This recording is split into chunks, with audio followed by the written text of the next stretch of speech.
दोस्तों, एक वक्त ऐसा था जब विदेश घूमने जाने की प्लानिंग करने का मतलब था वीजा के लिए अप्लाई करने की दिक्कतें झेलना, लंबी लाइनें, तमाम तरह के दस्तावेज, सवाल जवाब और फिर वीजा के पेपर आने तक का लंबा इंतजार। खैर, यह बात तो हुई पुरानी। अब भारतीय पासपोर्ट होल्डर्स को कई देशों में वीजा फ्री एंट्री या वीजा ऑन अराइवल की सुविधा मिल गई है। यानी विदेश की सैर बिना टेंशन। विश्व में एकमात्र इंडोनेशिया ऐसा देश है जहां भारतीय संस्कृति और सनातन धर्म का प्रभाव दुनिया के किसी भी अन्य देश से सबसे अधिक देखने के लिए मिलता है, या हिंदू परंपराओं को काफी महत्व दिया जाता है। नमस्कार दोस्तों, आप सभी का स्वागत है एक बार फिर यम लोक गाथा चैनल पर। दोस्तों, वेयर की भीड़ से दूर बसा एक पारंपरिक गांव है जिसे देखने के बाद लाखों लोगों की आंखें मानव सुकून महसूस करने लगी हों। इसकी प्राकृतिक सुंदरता को शब्दों में बयां कर पाना मुश्किल सा है।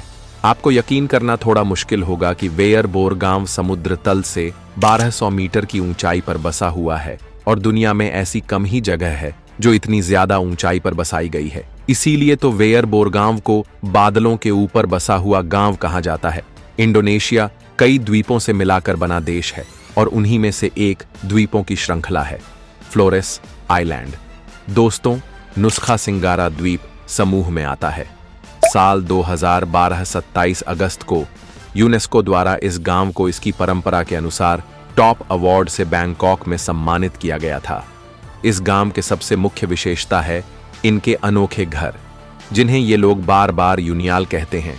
यह घर दिखने में शंखवाकार होते हैं, जैसे एक बड़ी सी टोपी जिसे बच्चे अपने जन्मदिन पर लगाते हैं। इन घरों की छत सीधा जमीन को छूती है और छत से नीचे जमीन तक पूरी तरह से छप्पर से ढके हुए ऐसा प्रतीत होता है कि एक समय में इस क्षेत्र में इस प्रकार के घर काफी आम थे।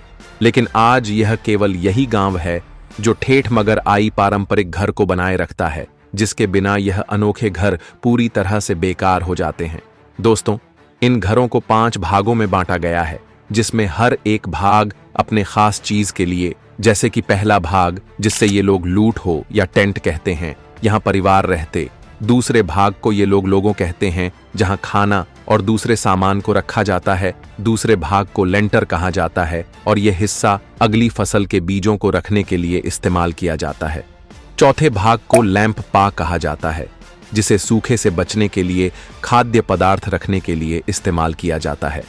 और आखिरी में 5वां और घर का सबसे ऊपरी भाग आता है, जिससे ही काम कोड़े कहा जाता है। ये लोग इस भाग को सबसे पवित्र मानते हैं और यहाँ अपने पूर्वजों को प्रसाद चढ़ाते हैं। गांव में केवल 7 घर है। इसके अलावा एक और है जहाँ गांव के सभी लोग अपने त्योहार, समारोह और अनुष्ठान के लिए इकट्ठा होते हैं। कैथोलिक धर्म को मानने वाले लोग यहाँ रहते हैं, लेकिन कुछ परिवार पुरानी मान्यताओं को भी अपनाते हैं। इस घर में ऐतिहासिक ढोल रखे गए हैं जो सैकड़ों साल पुराने हैं। इस गांव के लोग पीने का पानी झरनों, पहाड़ों से उत्पन्न होने वाले पानी के रूप में करते हैं। इस बेयर वह गांव में कुल मिलाकर 44 लोग रहते हैं, जिनकी मुख्य रूप से आय कृषि है और ये लोग काफी लौंग और शहरी उगाते हैं। दोस्तों, इस गांव की महिलाएं इन कामों में पूरी तरह से सहयोग कर दी हैं। आज भी वे गांव के लोग अपना जीवन पूर्वजों के सिद्धांतों पर जीने में यकीन रखते हैं।